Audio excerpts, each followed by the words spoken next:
morning. We're coming to you this time from the morning time. We managed to make it. We're still in the back kitchen. So this is day 3 of the Qatar Economic Forum, not the summit. Definitely and it's the nothing 16th like the summit. of May, Thursday morning here in Doha. I'm Richard Fitzgerald. And I'm Lubna Hamdan. And today, what are we going to talk about? Today we're going to talk about the PIF, Yeah. Mohammed Alabbar and Kris Fade, and then a little bit about the event as well. Shall we start a little bit about the event before we get into the news? I just noticed something. We were talking about how media is falling behind, right? And the only exciting thing I saw Bloomberg do is, I don't know if you saw their booth outside. You can go and take a picture of yourself, and then you get your AI avatar Cool. in a Bloomberg, see what you look like in a Bloomberg world. Oh, interesting. Yeah. And what is a Bloomberg world? You're holding up something here, Bloomberg Intelligence. So what a Bloomberg world at the moment? This is all about energy scenarios, the risk of surging oil prices, $1 trillion economy hit if direct war breaks out. Is that a Bloomberg world? Full of stats. Yeah, exactly. Like, is it innovative? Is it this? What is it? Is it boring? Is it exciting? I feel like Bloomberg just. I don't know. How do you feel about Bloomberg generally? Like the brand. Do you think that they're moving fast enough as a media brand? Our host here today, yeah. Our host here today. We don't want to get kicked out. No. Okay. They're doing Yeah, amazing. no, I'm Yeah. kind of impressed with Bloomberg because I love Mike Bloomberg's story. He started the business after a career and it wasn't really supposed to work, and I think he put 10 million in, and the terminal took off, and then media was sort of given for free to push the terminal. Yeah. Terminal is a few $1,000s a year, and even in 2024 people still subscribe to it. But since then there's a well-known individual called Julian Smith. He's since set up Semaphore, which is an up-and-coming. Semaphore may or may not be launching Semaphore Middle East in before the end of the year. May or may not. Unconfirmed reports. May or may not. But Yeah. they do have newsletter type events business with website Semaphore, and they got a different color to a newsletter, so it reminds me a little bit of FTE. And they hire top journalists. They do really good news reporting, but they're sort of the type of modern media. But when Julian Smith was at Bloomberg, They're hiring, are they? They are hiring, Lubna. Yeah. If there's any talent at all in the business journalism world, I doubt it very much. Yeah. Professional people who can. I mean, whoever is not happy in their, in their their current careers, role, yeah, it's exactly. obviously not anyone in this vicinity. Yeah, I mean, you don't have to be unhappy. But so Julian Smith, when he was at Bloomberg, to answer the question, he was quite pioneering. They launched quick ones, which they rebranded. TikTok actually was the first name for their short text overlay videos. Really? Yeah, TikTok was a brand by Bloomberg, which was at the time AJ Plus, and now we're doing these short videos. Yeah, Wow. and they rebranded I never it knew to quick something, and then you had Quibi, and now they have 2 apps on streaming. One for quick bites, quick news, and the other one, which is Bloomberg TV. So I think they were quite innovative with what they did on digital. Then their subscription business really picked up. Their app, by the way, is amazing. It's a really, really good app. I Really have good to app, say. and all our passes here today have 3 months free Bloomberg subscription.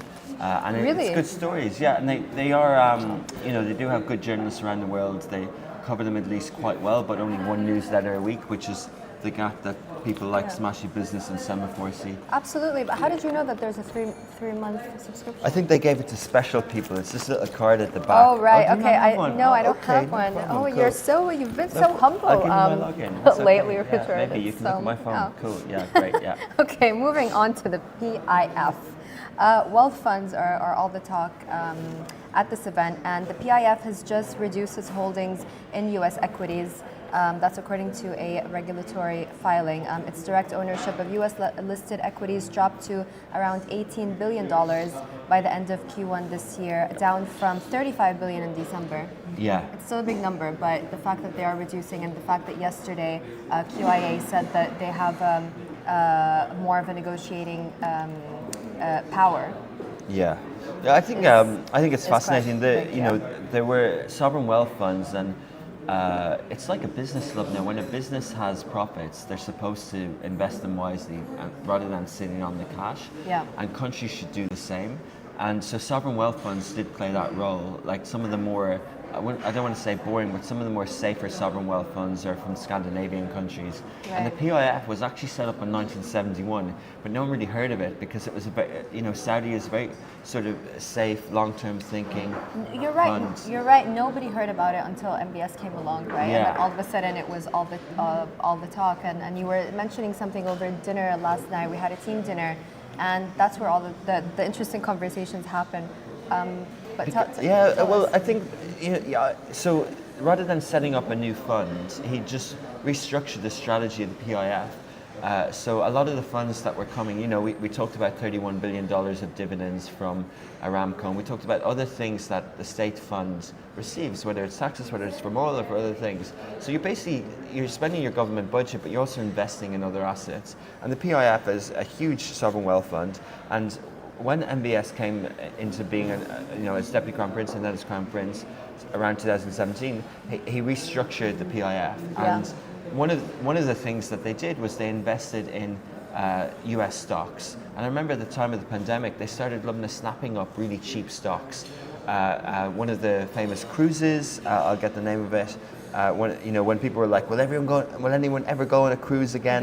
Yeah. So, and then I remember they even bought Ticketmaster, and they invested in Lucid. So some of the things that were working were for there's a whole section. If you look at the website, some of the things that they invested in were for their own things, but then they started investing. They did a Savvy Games Group. They bought 2 gaming companies. They created lots of projects on the ground. Daria Company, Saudi Coffee Company, the new Muraba, Neom, all things that we've talked about on the show before, and the Giga projects. So it seems like that numbers that you mentioned at the start, down to 18 billion. Stocks are up. They're not up to all-time highs, but maybe they feel that now is the time to take some money off the table from the US. And we've seen them trying to raise more funds and Chinese chips for NEOM. So they are as we've always believed, that the Saudi project is a domestic story, not a foreign policy story. Yeah, and it's really about bringing this economy to life and bringing the people and the country to life and building an SME market and all these sort of things and listing these startups on the Tadawul and everything like that. So I'm delighted to hear this. I think it's showing that the investment opportunities are here and that these funds will go towards these local projects. Absolutely, and it's just really exciting to see that from the PIF, from QIA. They want more skin in the game when it comes to being partners, exciting projects, not just the long-term boring stuff that exactly. Like there are safer bets, which is fine. But us as people who like to see things happening, we're still relatively young. We love excitement and stuff like that. But I think you can have a different. At least I am. Yeah, of course. Thanks, love. There, great. Sorry, Wow. getting you back for that I deserve 3 months. Yeah, and Uber, it's not unlike PIF to do one thing and to pivot. When SoftBank, Mayoshi's son, the initial. Before it was decided to put all the funds into PIF, they actually decided that the Vision Fund under Mayoshi's son SoftBank was the fund to go after, and then that was divested, and that was a lot of the time they came very late into Uber. They still own a lot of Uber, and the current leader, CEO of Uber, has actually made Uber almost profitable. So that's actually turning out to be a good investment. Their stock has gone back up. But you also see Indian investments with Geo platforms and Reliance as well. And they still have obviously Lucid, SoftBank, Magic Leap. They have safer investments with Blackstone, Arab Bank in Switzerland, French private equity. So it's very diversified. I see that you skipped over the Russian one, but where's the Russian one? Oh, Russian direct investment wasn't intentional. Accor Invest Group, which you mentioned yesterday, investment fund in Brazil as well. Yes. And India was mentioned on stage yesterday, and the CEO of Accor did say that even in terms of tourism, but also in terms of investment, we're seeing a lot happening with India right now. But what about Mubadala? We don't talk about Mubadala often. We talk about Saudi a lot, but Mubadala is Abu Dhabi's fund, and I don't know Insights. Expectations? No, Any well, I mean, predictions? no, like the chairman of Mubadala also is the chairman, the right title, but Khaldun Mubarak. Khaldun Mubarak, So yes. he's also with Manchester City, and they are prominent. He's very prominent. He's very well thought of.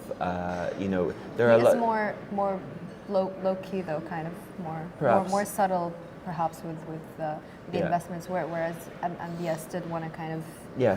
make More statements with PIF. Yeah, make I a guess Man statement, City, yeah. yeah. I mean, you can look at these things in different ways. I think analysts will look at how these strategies change and how the rise and fall of investments. Yeah. We saw,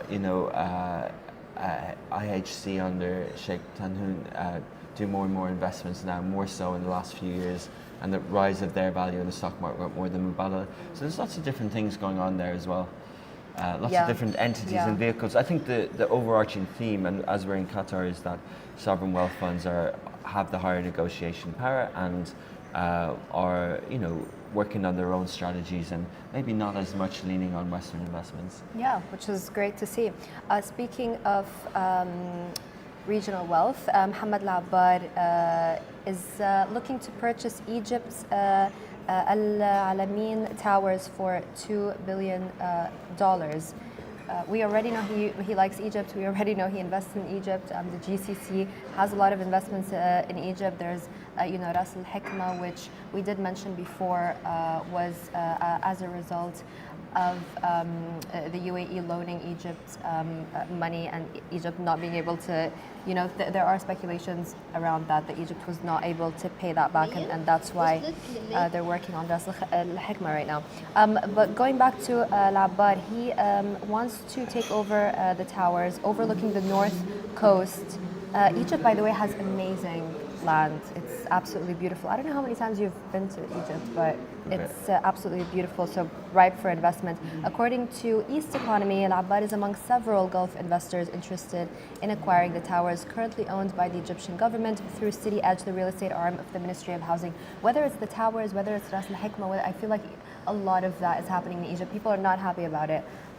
Different parts of the country are kind of being I wouldn't say sold off, but these are investments at the end of the day. And if you go to Egypt, some of the most developed, luxurious properties and developments are owned by the GCC, developed by Ahmad. So I don't know how do we feel about this? Yeah, they aren't happy. There's particular dispute over islands and the Red Sea that Saudi look to invest in. But I think I wouldn't go as far as saying it's as crude as selling off the crown jewels. I think FDR and investment and people having development in a country, I think a lot of the, obviously there's debt that the government need to pay off. So at least there's some deals being made.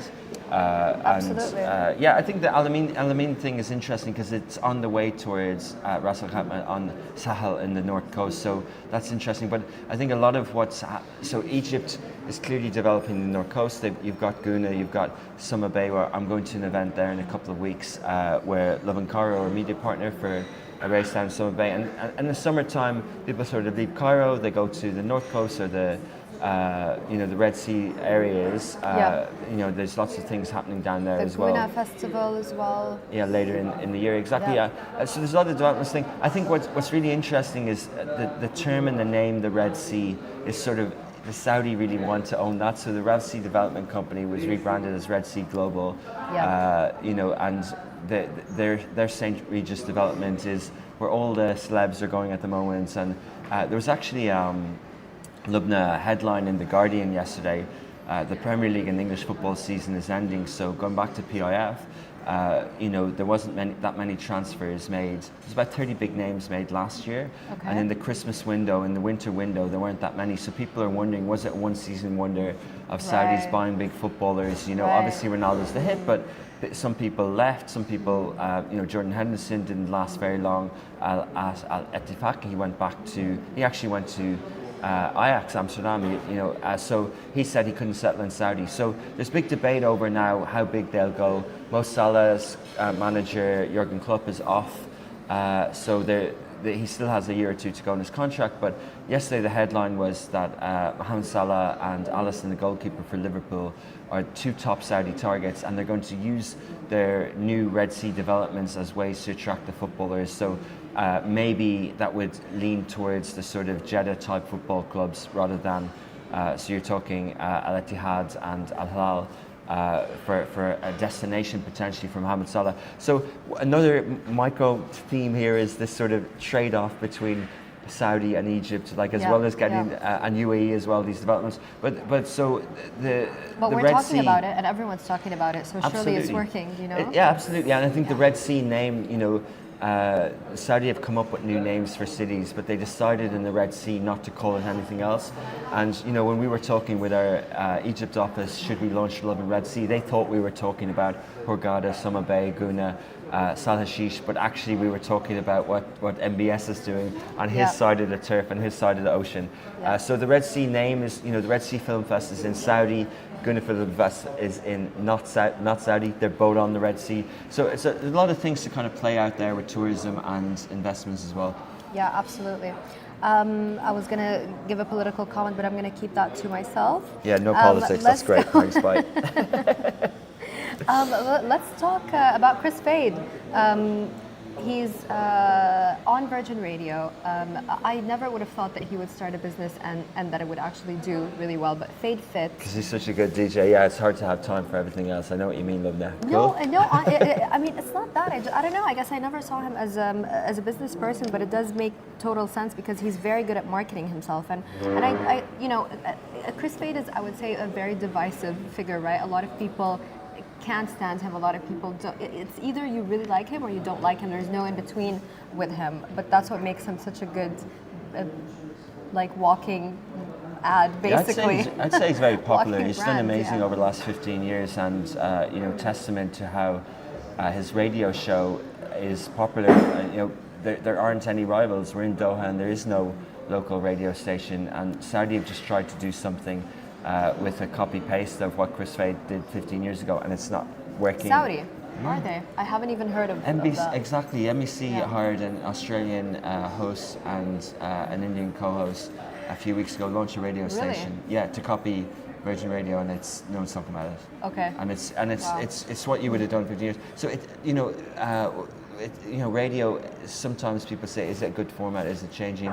But talent is talent, you know. That's true. Like what you're doing with Smashi Business Lubna. Talent is talent. Oh, thank you. And you know, I've grown up in Ireland, and Ireland's pride themselves on their radio hosts, and you know, the ones that have done really well in the UK over the years. So I do believe in having good talent, and Kris, amazing radio. But to your point, it's very different to have a snacks business. And what's happened is that Fade over the last 5 years has disrupted the snacks industry in the UAE and elsewhere.